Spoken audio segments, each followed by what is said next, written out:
हाँ जी, देखिए ये आधुनिक भारत के इतिहास का पार्ट 38 है। इसमें हम लोग पढ़ रहे हैं सामाजिक और धार्मिक आंदोलन ना। इस क्रम में हम लोग अगला पढ़ेंगे राम कृष्ण मिशन और स्वामी विवेकानंद के बारे में। इनके बारे में हम लोग 3-4 पहलू पर विचार करेंगे। जीवन के बारे में देखेंगे, ठीक, इनके गुरु के बारे में, इनकी चर्चित यात्रा है और विश्व धर्म सम्मेलन में जो भाग लिए थे उसके बारे में देखेंगे, प्लस इनकी विचारधारा देखेंगे और इनके पुस्तक और पत्रिकाएं देखेंगे। समझिएगा कि विवेकानंद जो व्यक्ति थे ना, अपने आप में आध्यात्मिक थे। बात समझ रहे हैं? समझते हैं, देखते हैं, ठीक। तो इनका जन्म जो हुआ था कलकत्ता में हुआ था। कब? 12 जनवरी 1863। 12 जनवरी 1863। इस तिथि को हम लोग किस के तरह मनाते हैं? युवा दिवस के रूप में 12 जनवरी को हम लोग मनाते हैं। गांधी जी का जन्म कब हुआ था? 69 में। इनका कितना साल बड़े हैं? 6 साल बड़े हैं। लगते युवा हैं, युवा दिवस भी मनाते हैं। गांधी जी से ही बड़े हैं, समझ रहे हैं? लगते युवा हैं। युवा लगने के पीछे का कि इनका बहुत ही कम उम्र में मृत्यु हो गया था। 63 में जन्म ही लिए और 2 में मरिए गए, ठीक। कितना साल हुआ? 39 साल की आयु में ये मर गए। मर क्या मतलब अमर हो गए, आप ऐसे कह लीजिए, ऐसे लोग मरते नहीं हैं। मगर 39 साल में जो कर गए ना, आज तक हम लोग पढ़ रहे हैं। आने वाली कई पीढ़ियां पढ़ेंगी। ये जब तक धरती रहेगा ना, जब तक भारतवर्ष रहेगा ना, तब तक विवेकानंद के बारे में चर्चाएं होती रहेंगी और उनसे लोग और आने वाले नस्ल प्रेरणा लेती रहेंगी। आप लोग नहीं ले रहे हैं, हम तो बहुत लिए हैं। मतलब हमारे लिए ये आदर्श है। एक ना होता है आइडियल व्यक्ति, मेरे भी आदर्श हैं। ये होता है अमरत्व। बात समझ रहे हैं? देखते हैं। इनके पिताजी का नाम था श्री विश्वनाथ दत्त। बात समझ रहे हैं? इनकी माताजी का नाम था भुवनेश्वरी देवी। इनके बचपन का नाम था नरेंद्र दत्त। कुछ लोग तो ऐसे भी कहता है कि नरेंद्र मोदी का नाम नरेंद्र दत्त, नरेंद्र है, इसलिए उनका विवेकानंद का ज़्यादा प्रभाव है, ज़्यादा व्यक्तित्व है। होता है, नाम का भी प्रभाव पड़ता है। बात समझ रहे हैं? अब किसी का नाम रखिए शैतान सिंह, उसी टाइप का एक्टिविटी, नाम का असर पड़ता है। विवेकानंद कहीं ना कहीं मन में आ जाता है कि हमारा नाम उस व्यक्ति के नाम से साथ जुड़ा हुआ है ना। तो गलत काम करने से, विचारधारा से रखने में थोड़ा आदमी मन में संकोच आ जाता है। एक और बात है, यहाँ देखिएगा, गांधी जी का जन्म कब हुआ था? 2 अक्टूबर 1869। 2 अक्टूबर को एक आदमी का और जन्म हुआ था, बताइए तो। और नेता हैं, अब भारत के प्रधानमंत्री भी रहे हैं, हाँ, लाल बहादुर शास्त्री। उनका भी, उनके गांधी जी के जीवन में उनका बहुत ज़्यादा प्रभाव था। वो मानते थे कि हमारा उसी दिन जन्मदिन है, हमको प्रभावित करते थे। समझ रहे हैं? गांधी जी को वो होता है। तो नरेंद्र दत्त इनका बचपन का नाम था। शिक्षा, आप पीछे देखिए, शिक्षा ये कहाँ प्राप्त किए थे? Presidency college. हम बताए थे ये वही प्रेसिडेंसी कॉलेज है राजा राम मोहन राय वाला, जो अंग्रेजी शिक्षा के प्रवर्तक थे। हाँ, ये वही ब्रह्म समाज वाला, वही प्रेसिडेंसी। और राजा राम मोहन राय तो अंग्रेजी शिक्षा के समर्थक थे। तो बाय डिफॉल्ट विवेकानंद कहाँ निकलेंगे? अंग्रेजी शिक्षा के समर्थक ही निकलेंगे। देखिए, अंग्रेजी के समर्थक थे ना, तो विवेकानंद भी अंग्रेजी के समर्थक हैं। इनकी मृत्यु हो गई 4 जुलाई 1902 को। 4 जुलाई को एक मतलब खगोलीय घटना भी होती है, याद है?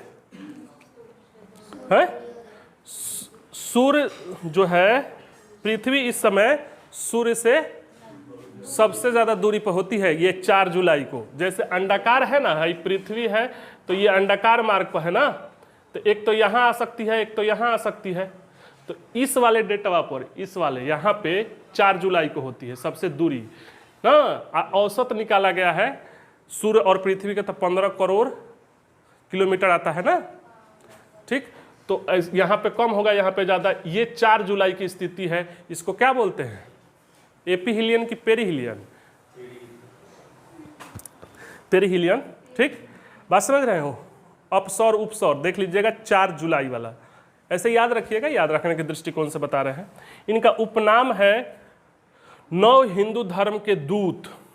ये ध्यान देना, सबके नाम में 9 हिंदू धर्म के दूत, ठीक। और टैगोर, रविंद्रनाथ टैगोर, इनके बारे में आप अनुमान लगाइए कि ये कैसे व्यक्तित्व के व्यक्ति थे कि रविंद्रनाथ टैगोर कहते हैं कि अगर कोई भारत को समझना चाहता है तो विवेकानंद को पढ़े। समझ रहे हैं अपने आप में ये कितनी बड़ी बात है। मतलब कम शब्दों में पूरा सार समाहित कर देना। टैगोर कह रहे हैं कि अगर कोई भारत को समझना चाहता है तो विवेकानंद को पढ़े। पूरा भारत घूमने की ज़रूरत नहीं है, पूरा भारत भ्रमण की ज़रूरत नहीं है। अगर आप विवेकानंद के लेखों को और उनके बारे में पढ़ लेते हैं तो आप भारत को जान सकते हैं, भारतवर्ष को जान सकते हैं कि इनकी क्या सभ्यता है, क्या विचारधारा है, क्या नैतिकता है, क्या ये है। इस तरह की बात टैगोर कहते हैं, ठीक। रविंद्रनाथ टैगोर, क्लियर है, ये समझ गए। अब इनके ये गुरु जो हैं, ठीक, रामकृष्ण परमहंस है। रामकृष्ण परमहंस के बारे में ऐसे जानिए, ये रहे थे 1836 से 1886 तक। ये ईश्वर में इनकी विशेष आस्था है, मतलब गजब की आस्था है। ये माँ काली के भक्त हैं। अब कलकत्ता के काली घाट वाला नहीं, एक दक्षिणेश्वर में काली मंदिर है, बात समझ रहे हैं। आप देखे भी होंगे दक्षिणेश्वर काली मंदिर। एक क्वेश्चन भी पूछा था कि दक्षिणेश्वर काली मंदिर कहाँ है। लड़का सब कॉमन सेंस लगाता है। एगो लिखा था मदुरई तमिलनाडु ना, आंध्र प्रदेश, एगो कलकत्ता, समझ रहे हैं। तो लगा है दक्षिणेश्वर, तो समझ जाएगा दक्षिणे में होगा, मारो इधर है ना, तो मारेगा उधर, है कलकत्ता में, समझ रहे हैं। तो दक्षिणेश्वर काली मंदिर के ये परम भक्त थे। ऐसा माना जाता है, ऐसे लोग कहते थे कि ये काली जी से डायरेक्ट बात करते थे, प्रतिदिन साक्षात्कार करते थे। और इनके बारे में और इनकी आध्यात्मिक चिंतन के बारे में पढ़िएगा, समझिएगा ना, तो आपको भी लगेगा कि ये गजब के व्यक्ति हैं। मतलब वैसे मेंटल स्टेज पर आप पहुंच सकते हैं। ये सब मानसिक स्थिति है भगवान से। अभी आप जैसे छोटे छोटे चीज़ों में, अभी आप जैसे जॉब के लिए हो तो आपकी मानसिक स्थिति अभी जॉब के बारे में सोच रही है, हाँ। उसके बाद गृहस्थ जीवन के बारे में सोचोगे, उसके बाद ये सोचोगे, इस तरह से। उसी तरह से भगवान के बारे में चिंतन करना, प्रकृति के बारे में चिंतन करना, उस तरह का मानसिक स्थिति होता है। बात समझ रहे हैं। आप अगर गए नहीं हैं तो मान नहीं सकते। आपको तो नहीं लगेगा कि माँ काली से मतलब बात करते होंगे, मगर वैसी स्थिति है। जैसे आप लोग भी कुछ जो कर चुके हैं तो जो करे हैं वही ना बताएंगे जी। आप तो नहीं बता सकते हो, आपका वो स्थिति पहुंचेगा नहीं, और उसके लिए करने के लिए, पहुंचने के लिए मेहनत करना पड़ेगा। मगर मान के चलो कि ये सच्चाई है, क्योंकि उसका प्रभाव भी दिखता है, ठीक। तो ये काली के भक्त हैं और इनका विचारधारा है ना, सभी धर्मों के ज्ञाता हैं। ये सभी धर्मों का, हिंदू इस्लाम, ये सब धर्म के ज्ञाता है। ऐसे मतलब ये नहीं है कि एक के प्रति है, दूसरे को मार रहे हैं, दूसरे को, अपने धर्म को अच्छा बताने के लिए दूसरे को नीचा दिखाना जरूरी नहीं है।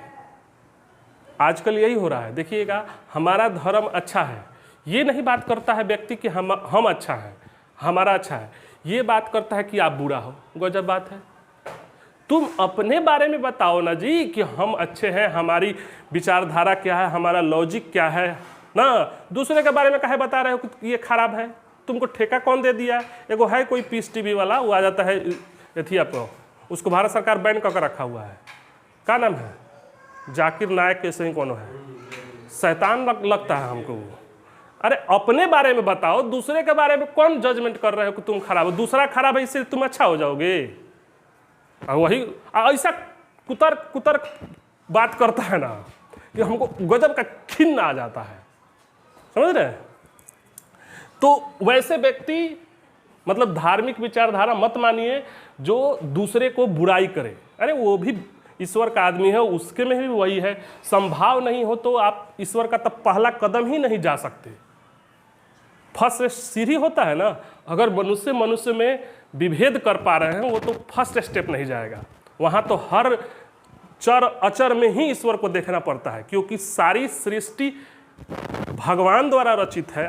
तो हम एक से नफरत कैसे कर सकते हैं? आप सोच कर देखो, अगर हमको भगवान बनाया है तो आपको भी बनाया है। अगर हमको भगवान से प्रेम है तो हम आपसे नफरत कैसे कर सकते हैं? हो सकता है कि मैनिफेस्टेशन है, तब कहिएगा कि इस आधार पर तक किसी को फांसी नहीं देना चाहिए, दंड नहीं देना चाहिए, वो उसका मैनिपुलेशन है माइंड का, वो कुसंगति में आ गया है। मगर एक्चुअल में वो उसी गॉड का है जिसके तहत हम आए हैं। उसको मतलब दूसरे भाव में पड़ गया है, वो कुसंगति में पड़कर बिगड़ गया, उसको सुधारने की ज़रूरत है, ना कि उसे नफरत की। वो गांधी जी नहीं कहते थे कि हमको क्या बोलना है, अपराधी को नहीं मारना है, अपराध को मारना है ना, कि अपराधे ना हो। बात समझ रहे हैं? वही बात है। ठीक, तो ये सभी धर्मों के ज्ञाता थे और आध्यात्मिक व्यक्ति कह लीजिए या गुरु कह लीजिए ये थे। 1880-81 में ये विवेकानंद से मुलाकात किए, मतलब विवेकानंद इनसे मुलाकात किए, विवेकानंद से मुलाकात हुआ इनका। और विवेकानंद पहले जो थे ना, वो ईश्वर में आस्था नहीं रखते थे, बात उतना ही मानते थे। ठीक, मतलब उनको बिलीफ नहीं था। तो इनके तर्कों के माध्यम से विवेकानंद को ईश्वर में आस्था हुआ, विश्वास हुआ। ठीक, आत्मा, अमरता क्या है ना, आत्मा क्या है, परमात्मा क्या है, शरीर क्या है, इन सब चीज़ों का आध्यात्मिक ज्ञान इनसे प्राप्त हुआ और विवेकानंद इनसे कन्वेंस हुए और गुरु बने, गुरु बनाए। बात समझ रहे हैं? आप ऐसे सोचो ना, ये लौकिक अलौकिक बात नहीं है, हम एक क्वेश्चन उठा रहे हैं। ठीक, आप लोग सोचना कि क्या सही है क्या गलत है। पहले तो आप लोग अपने आप को कहते हो मैं जब कह रहे हो ना, तो दिमाग में क्या चित्र आ रहा है? मतलब जैसे हाथी कह रहे हैं ना, तो दिमाग में क्या फिगर आया? उसी तरह मैं कह रहे हैं तो क्या फिगर आया?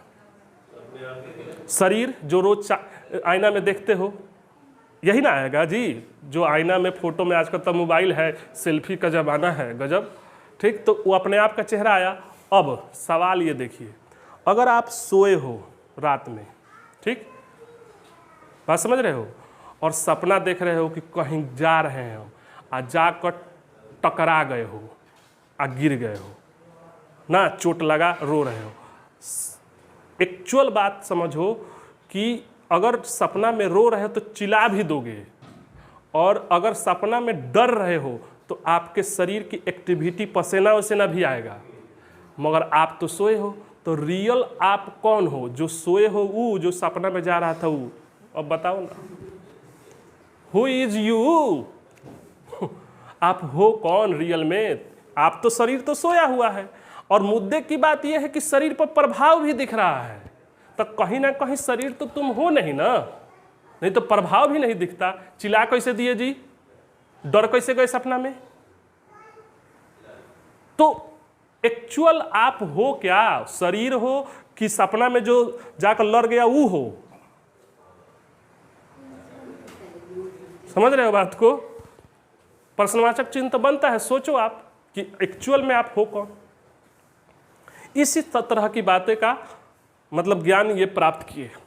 देखो, हम अभी बस बता दिए हैं थोड़ा सा, जब तक नौकरी ना हो इस सब पर सोचना नहीं। ठीक, नौकरी हो जाए, कमा लो, उसके बाद ये सब सोचना। नहीं तो सन्यासी उन्यासी बन जाओगे, आपके गार्जियन हम ही को बोलेंगे कि क्या पढ़ाने गए थे। वो सब चीज़ आध्यात्मिक चीज़ है, बात समझ रहे हो? सोचना कि आखिर एक्चुअल में है क्या ना। तो आध्यात्मिक ज्ञान प्राप्त किए और ये मतलब रामकृष्ण परमहंस को अपना गुरु माने। गजब का चिंतन था, गजब की विचारधारा थी। और वेद वेदांत आध्यात्मिक ज्ञान प्राप्त किए। ठीक, और इन सब ज्ञान को प्राप्त करते हुए, थोड़ा सोचना है, इन सब ज्ञान को प्राप्त करते हुए इस सारा जो ज्ञान मिला रामकृष्ण परमहंस से, एक निचोड़ में, एक शब्द में अगर समाहित किया जाए ना कि क्या प्राप्त हुआ, तो इन लोग के निकाल के कि मानव सेवा सबसे बड़ा धर्म है। मानव सेवा सबसे बड़ा धर्म है, और उसमें भी मानव में ईश्वर। देखिए इन सारे फिलोसफी और इन सारी समझबूझ का ये दो निष्कर्ष निकल के आया। अब हमारे दृष्टिकोण से देखिए, परीक्षा के पॉइंट ऑफ व्यू से और समाज के पॉइंट ऑफ व्यू से, कि ये समाज में क्या योगदान दिए हैं। थोड़ा सा सोच कर देखो कि जितना बेविचार है, जितना अपराध है, जितना कुकर्म है, अगर आप इस बात पर कन्विंस हो जाते हो, आपकी मति वहाँ तक पहुँच जाती है कि ईश्वर में, मानव में ईश्वर है, तो सारा छुआछूत, सारा झगड़ा, सारा लड़ाई खत्म। मतलब ये धरती ही स्वर्ग हो जाएगा, स्वर्ग की परिकल्पना नहीं करनी पड़ेगी। सोच कर देखो, अगर सारे लोग इस बात पर कन्विंस हो जाते हैं कि मानव में ही ईश्वर है और मानव की सेवा ही सबसे है, तो लड़ाई क्यों होगा जी, झगड़ा क्यों होगा? वसुधैव कुटुंबकम की भाव होने लगेगी, सारा चीज तो वही है। तो अगर आपकी मानसिक स्थिति पहुंच जाती है ना, तो गजब का है। और ऐसा भी नहीं है कि ये लोग पहुंचाए नहीं है वो मानसिक स्थिति। विवेकानंद की वो मानसिक स्थिति थी कि वो मानव में ईश्वर को देखते थे और विभेद नहीं करते थे। जाति पाति, ऊंच नीच, एसटी एससी ओबीसी जितना ही लड़ रहे हैं ना, सब खत्म। सिर्फ एक ये ऐसा हथियार है। आजकल इतना लड़ते आ रहे हैं ना, काला गोरा, ऊंच नीच, सब खत्म हो जाएगा। मगर उसके लिए आपको कन्विंस होना पड़ेगा, उस मानसिक स्थिति तक पहुंचना पड़ेगा। और वैसे व्यक्ति होना चाहिए जो आपको पहुंचा सके, अपने प्रवचन के नहीं, कर्मों के माध्यम से पहले खुद अपनाई करे, तब आपको कहे। ठीक बात समझ रहे हैं? 1886 में विवेकानंद परमहंस की मृत्यु हो गई, और 86 में ही रामकिशन मठ है, ध्यान देना, रामकिशन मिशन नहीं है, कि स्थापना किए और भारत भ्रमण चालू किए। बात समझ रहे हैं? भारत भ्रमण चालू किए और अपने गुरु का प्रचार प्रसार ये करते चले गए। ये बात समझ में आ गई? क्लियर है? कोई दिक्कत किसी को? अब आगे देखते हैं चर्चित यात्रा और विश्व धर्म सम्मेलन ना।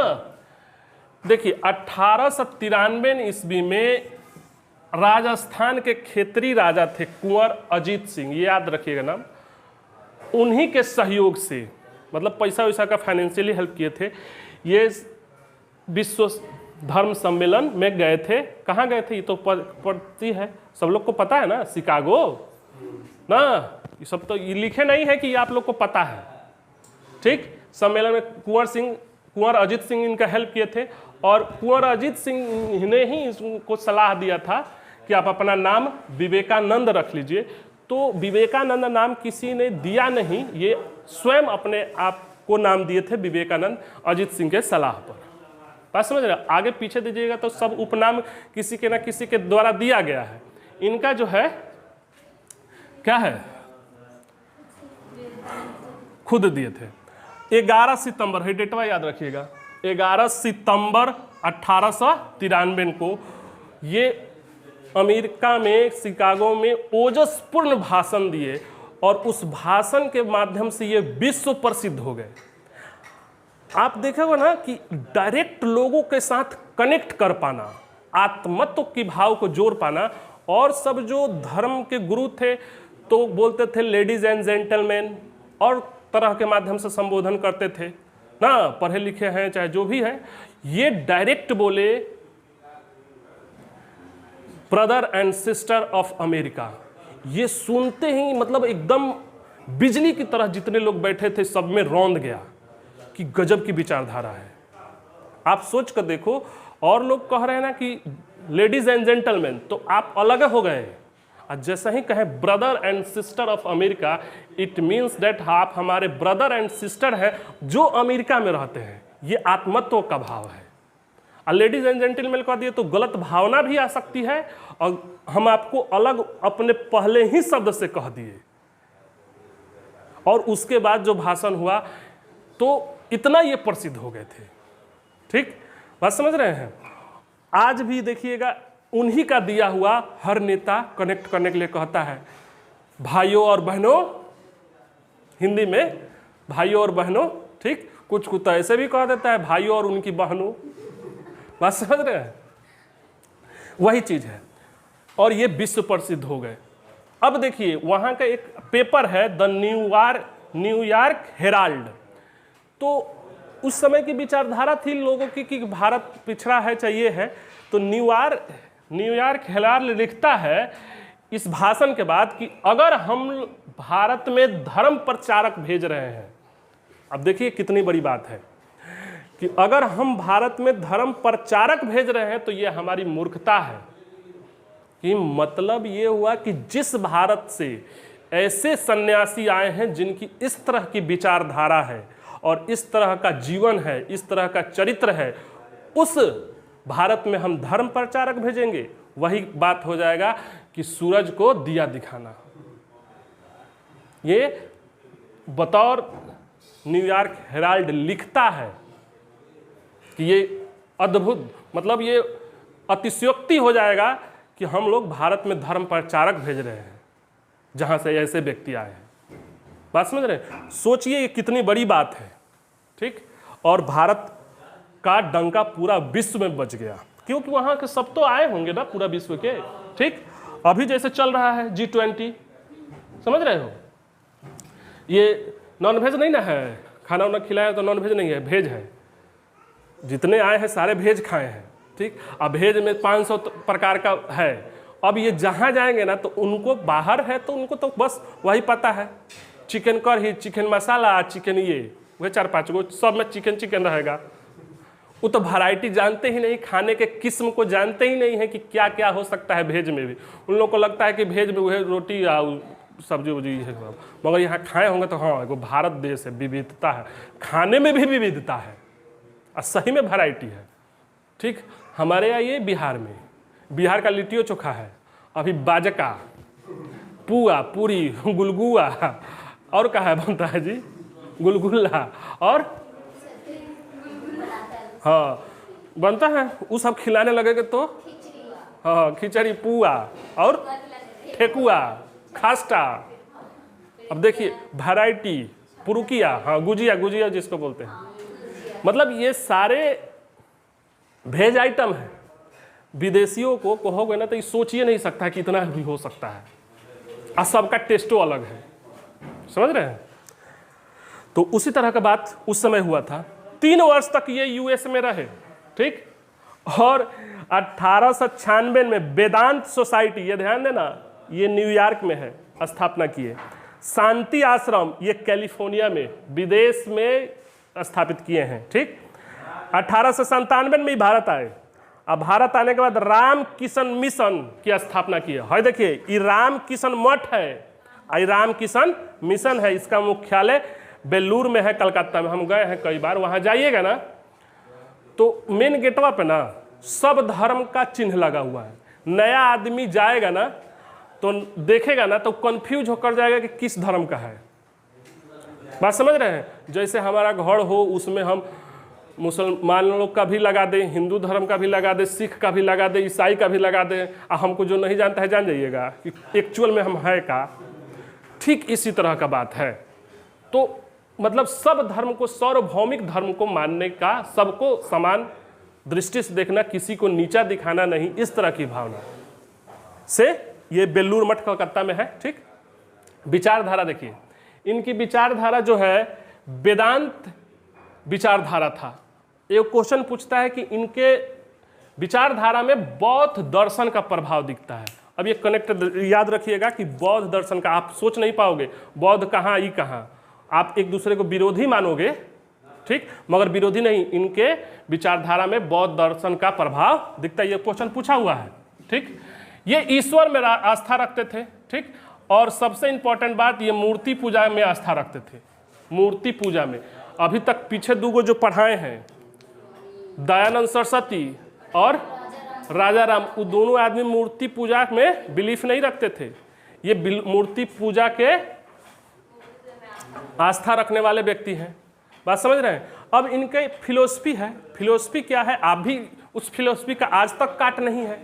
किसी राजा के पास गए थे तो वो बोले थे कि उस समय तो प्रचार प्रसार हो ही रहा था ना, भाई लोग तो ब्रह्म समाज और ये सब लोग तो कर रहा था मूर्ति पूजा का विरोध, राजा प्रभाव में होगा। तो राजा बोला कि ये मूर्ति पूजा, ये माटी उटी का पूजा वूजा करते हो, ये क्या है, ये नॉनसेंस, ये सब हम नहीं मानते हैं। ये मिट्टी के जो पुतले, ये भगवान कैसे हो सकते हैं, माइंडसेट नहीं होता है।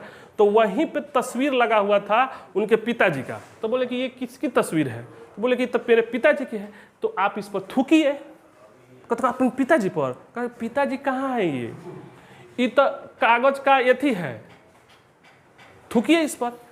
तो वहीं से वो बात निकल गया कि अनुभव ही सत्य है। इस तस्वीर को देखकर आपको अपने पिताजी की अनुभूति होती है ना, वो सत्य है। हम जानते हैं कि ये तस्वीर झूठा है, मगर अनुभव ही सच है। ठीक उसी तरह अगर कोई भक्त किसी मूर्ति के सामने पूजा करता है तो वो मिट्टी के सामने नहीं पूजा करता है, उसको अनुभव हो रहा है, उसको वो पूजा कर रहा है। तो अनुभव ही सत्य है, ये बात निकल के आई। तो उस बात का तो आज तक काट नहीं है। आप सोच कर देखो, और सब धर्मों में लोग इनकार करते हैं, ठीक, कि मूर्ति पूजा नहीं है। तो मूर्ति पूजा नहीं है तो कोई भी चित्र लगा दिए, मक्का मदीना चाहे किसी का भी चित्र लगा दिए ना, तो बाय डिफॉल्ट तो मूर्ति पूजा है वो। चाहे अपने धर्म में, चाहे अपने पूर्वजों का फोटो भी रखते हो ना, तो वो भी मूर्ति पूजा है। तो कैसे इनकार कर सकते हो, बात समझिए। और नहीं बनाते हैं तो देखते हैं चौक चौराहे पर अपने मतलब जो अच्छा काम किए हैं उनका चित्र बना देते हैं। उनको देखकर उनके बारे में सोचा जाता है कि ये ऐसे व्यक्ति है, प्रेरणा भी मिलता है। जगह जगह भीमराव अंबेडकर की मूर्ति लगाने की क्या जरूरत है जब मूर्ति पूजा है तो नहीं। गांधी जी की मूर्ति लगाने की क्या जरूरत है। जरूरत है कि आने वाली पीढ़ी देखे तो एक बार सोचे कि ये व्यक्ति कौन है, ये क्या किए थे। प्रेरणा प्रदान होता है। मूर्ति ना रहे, नामे निशान मिटा दीजिएगा तो आने वाला क्या जानेगा, समझ रहे हैं। ये सब बातें हैं। तो ये मूर्ति पूजा के प्रबल समर्थक थे। आडंबर, कर्मकांड, सामाजिक बुराइयों का ये विरोध करते थे। ठीक, सार्वभौमिक धर्म अभी बता रहे थे कि सभी धर्म को मानते थे। ऐसा कुछ नहीं जरूरी है कि हमको अपने बारे में बताने के लिए आपको नीचा दिखाना पड़ेगा। इस सेटअप माइंड से आप निकल जाइएगा कि हम अच्छा है, इसके लिए हम नीचा आपको नहीं दिखाएंगे। आप अपने बारे में प्रचार प्रसार कीजिए ना, क्या दिक्कत है। अंग्रेजी शिक्षा के तो समर्थक होंगे, निकले थे वहीं से, कहाँ से, प्रेसिडेंसी कॉलेज से। ठीक, अब ये ध्यान दीजिए कि ये दूसरा यूएस यात्रा भी गए थे 1898 में, मतलब भाई गए थे ना, 97 में कर दिए, फिर गए थे यूएस, और उधर से रूस वो सब गए थे। ठीक, आकर फिर गए थे। द्वितीय धर्म सम्मेलन भी हुआ पेरिस में 1900 में, वहां भी पहुंच गए थे, उसमें भी भाग लिए थे, ये आप लोग नहीं जानते। और वहीं से एक महिला है, आयरिश महिला, जिन पर मोहित हो गई थी, वो अलग घटना है, आप लोग पढ़े होंगे धर्म सब, किसी बाबा वैसे तो सुने हुए किए होंगे। ठीक, मार्गरेट नोबेल, अभी इनका नाम याद रखना, इनका नाम था, इनको लोग कहता था सिस्टर नवेदिता। बात समझ रहे हैं, क्लियर हो गया। अब देखिए इनकी पुस्तकें हैं, मैं समाजवादी हूं, मुलायम सिंह को नहीं मार देना। ठीक, ये इनका पुस्तक है लिखा हुआ, मैं समाजवादी हूं। ठीक, ज्ञान योग, कर्म योग, राजयोग। ठीक, ये इन्हीं का पुस्तक है। पत्रिका याद रखना कि प्रबुद्ध भारत इन्हीं का है, इंग्लिश में था, याद रखना। उद्बोधन बांग्ला में था, इनकी ये पत्रिका है। क्लियर हो गया। तो ये है विवेकानंद के बारे में। एक और बात ध्यान रखिए, ठीक, कि विवेकानंद के भाई थे, थोड़ा ध्यान देखना, गजब का। एक ही सेटअप पेरेंट्स से जन्म लेने के बाद एक भाई क्रांतिकारी एकदम मारधार, एक भाई एकदम धार्मिक विचारधारा। इनके वरिंद्र घोष अरविंदो घोष के भाई हैं, भूपेंद्र नाथ दत्त नरेंद्र दत्त के भाई हैं। ये दोनों आदमी मिलकर कलकत्ता में एक क्रांतिकारी आंदोलन, क्रांतिकारी संगठन स्थापना किया था, युगांतर समिति। और ये वही युगांतर समिति है जो मुजफ्फरपुर में जज की हत्या करने का षड्यंत्र किया गया था, समझ रहे हैं। और वो जो है क्या बोलते हैं अरविंदो घोष, वो दक्षिण भारत में औरविला आश्रम चले गए और ये हो गए, देख रहे हैं। तो एक भाई क्रांतिकारी विचारधारा से ओतप्रोत है, एक भाई का धार्मिक और आध्यात्मिक विचारधारा से। इनके भाई का क्या नाम है? इनके भाई का नाम भूपेंद्र नाथ दत्त, अरविंदो घोष के भाई का नाम वरिंद्र घोष। ठीक, ये दोनों आदमी कलकत्ता का युगांतर समिति, आई जो मुजफ्फरपुर का कांड हुआ था, ठीक, हत्या हुआ था जिसमें खुदीराम बोस को फांसी हुआ था, वो युगांतर समिति के सदस्यों ने ही षड्यंत्र किया था, प्लान बनाया था। हम आगे बताएंगे, ठीक, रहने देते हैं।